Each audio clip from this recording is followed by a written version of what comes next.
You guys like the new frames? I dig them. So since moving closer to home, I've had the luxury of having many creative people around me. And that means I was able to get to tell a story, a message that a lot of creatives have experienced, but through his perspective. Hello everyone, my name is Devon and I'm a self-taught cinematographer and videographer learning to make one meaningful video at a time. Welcome to 2024 and I'm excited to break down my thought process and the behind the scenes of how I made my first documentary style short narrative.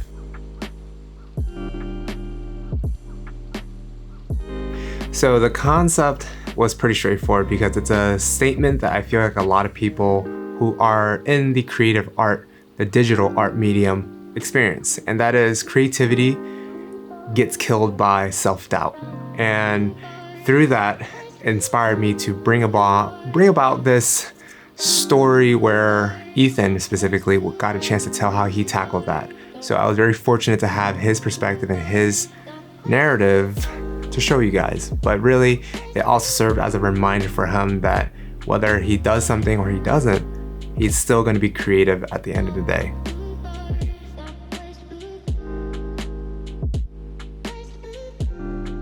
This was a project that I got the chance to practice storytelling.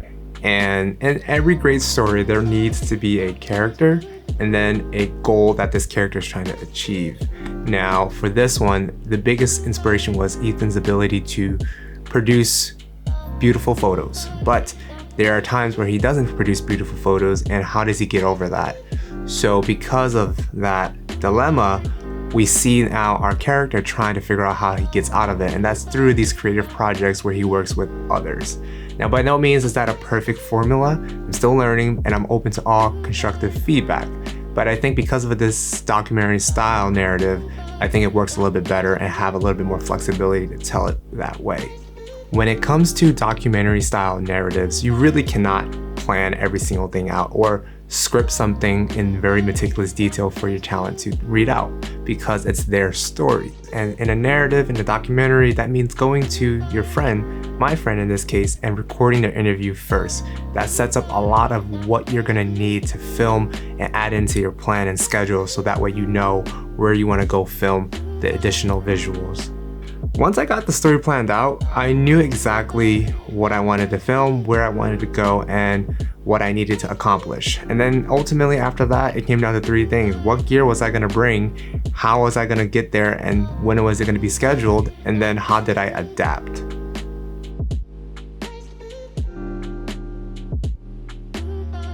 For the gear, I had my Sony A7 IV along with my 2 rotation lens, which is my 16-35 and my 50mm G Master lenses. I absolutely love these two, but I also had a chance to borrow a telephoto lens, which I knew would come in handy because I had a specific shot for a location that I knew it would work really well for. Other than that, some new things because this was a more of a solo one-man project.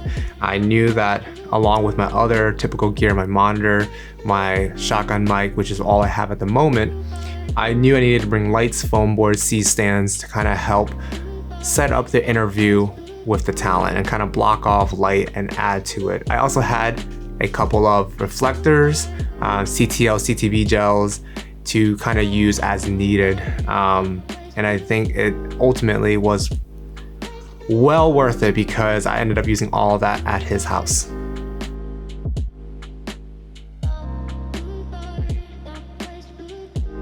One of the things I cannot stress enough is sitting down with your talent, your friend, your character, and just going over what you're trying to convey.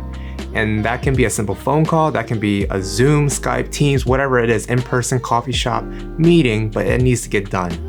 It helps your talent, character, person, friend understand what your project is trying to achieve, but also know what emotions you're trying to convey and what story you're trying to tell from them. And that helps them think about and reflect what they want to share. Now, the second most important thing is during this time, you want to set your schedules together so that way you know what day you're going to go accomplish these things. And then really importantly, see what the weather is like. Don't forget the weather because that can definitely ultimately waste a lot of time, because if it's raining that day, I don't know about you, but it's kind of hard to tell a story in the rain, unless that is what you're going for. Once you have your schedule set, the other thing is just checking in, right? So things come up, things happen, and it definitely happened between us because I work a full-time job and he has his own full-time job that he does as well. So there's gonna be things that come up. And by checking in, you get a chance to adapt and say, okay, what is the next time we're gonna be able to do it? And that definitely occurred a lot in this project. Once that's all been done and the day is finally here, get ready to adapt. Whatever you thought, whatever I thought I wanted to accomplish, let's just say you need to be able to change on the fly, because what I envisioned in pre-production, I wanted to achieve, but I had some limitations, right? So being able to go with the flow helps tremendously. And that means that ultimately you can get your story across even better, because the worst thing is when you start to see that it doesn't work your way, you start to doubt, you don't want to continue with the project. But being able to think, okay, how else I can tell this in a different way really does help. So that comes in two forms: getting as much as you can on set, on a scene, on location, but also taking the time to plan and see, okay, how else can I use this footage that I got?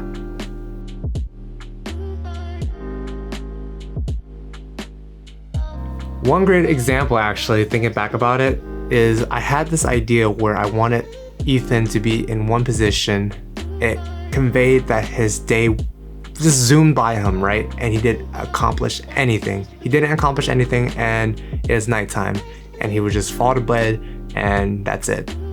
But I quickly realized after I did that, it didn't work because one, the scene that I needed to do required a steady and stable and still shot, but I couldn't match it enough to where when I cut and hard cut it, right? Even when I crossfaded it was too jarring. So ultimately I used a different approach because I knew that footage that I got was also usable in a different part of his story that he told. Enough rambling, so let's jump to my computer and go over some of the scenes, the lighting, the considerations I took, and why I wanted to shoot it that way. And if this is what you're here for, let's get into it. Okay. So after 17 hours later, I have OBS working. Let's go over some of my screen grabs and break down some of the logic and thought process I had going into it. So very first off, I think the most preparation that I did for an acted out scene was the beginning to convey this day to night transition. That got scrapped, but what I did end up using and what was salvageable from that was this scene here you see. Now, the lighting of this definitely was not natural. I can definitely improve upon just some better positioning of it, but I wanted to choose a contrast lighting source to give it a little bit more depth. So what you see here, this orange tint on his face is the result of a source right below his bed. Oh gosh. And then that's blasting upwards where it then bounces back down.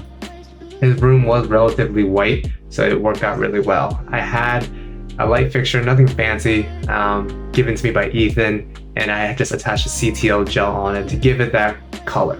Now on his shoulder, I actually used another one of his lights where really use a lighter CTL gel, nothing too strong, nothing too harsh, just so that way the temperature was similar, but then it gave a cooler look to give this dynamic scene where it kind of gradually forces you to look at the subject's face. And also the bed too kind of frames it up, and that's the mentality I had going into this, because the original scene of it wanted to be a transition. It didn't work out, but that's some of the considerations I had for this scene. Now this scene here, you can kind of, I see right away afterwards. At the time of doing this, I didn't notice it, but this is why you do things, you practice, you learn. But reflection, so I didn't have a polarizer, and the first thing you'll notice is the reflection of the light that I actually used. So in the corner to the right of him, I actually had a C-stand with a 60 watt cob light that was just simply bouncing up into the ceiling. And I used the window itself to put pretty much exposure on most of the scene. I did have a reflector just off camera, kind of just bouncing some additional light back onto the face. I also had a a gel on there too. I specifically chose a CTL gel just so we could add some warmth back into his face, because originally it looked very, very cool, very, very dead. So I needed that to kind of bounce back on. So a mixture of the ambient exposure as well as the CTL gel light to bounce back onto his face. The other thing that I wanted to consider was this window originally didn't have this curtain. It's actually not even a curtain at all. It's just bed sheets that I brought with me to help with diffusing the light. So what you'll see is this whole entire thing right here, you can actually notice it right here the most, is actually a bed sheet draped over top of his pre-existing window to help diffuse some of that lighting. Other than that, I think that's the biggest thing that I took into this. If I were to go back, I definitely wanted to pay attention to more of these lights, because I didn't really realize that. But I think maybe next time doing it, a polarizer could resolve that. Let's move on to the next one. So after this, the biggest thing is all of it was on location. So I really use the time of day to my advantage, as well as making sure that the scene itself was primarily lit by the sun. So before even breaking this one down, you see that the set that we went on to had these huge windows, these huge, amazing windows to light and expose majority of it. And actually this one, it was a glass ceiling. And then the next one, you'll see the windows again. And I always made sure to kind of play into it and give a little bit of different contrast. So this time I shot into the shadows, give it a little bit more depth and kind of give it a little more range. And then you'll see even here, right? You'll find that this bloom right here was a result of the diffusion filter I had on, and it added a very nice touch as well as a different look, which is exactly what I wanted to give some diversity and some visual interest. Now going back to the really beginning, this is actually a scene where, as much as I wanted to, a part of me wanted to light and expose him in a specific way. And here's what I mean, okay? At first, I thought he was a little bit too dark. So right here, I felt like this was a little bit too dark, right?